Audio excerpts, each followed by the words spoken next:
The first Hawaiian Ironman triathlon was held on the 18th of February in 1978. 2.4 mile swim, 112 mile bike ride, 26.2 mile run. Nobody knew if you could do it in one day.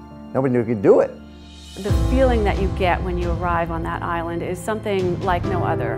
It has a spirit and a power of its own that seems to catapult athletes that want to quit in such the worst way to get to that finish line.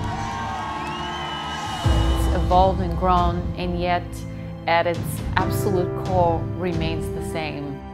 It's, to me, the greatest race in all of our sport. It's Ironman in Kona.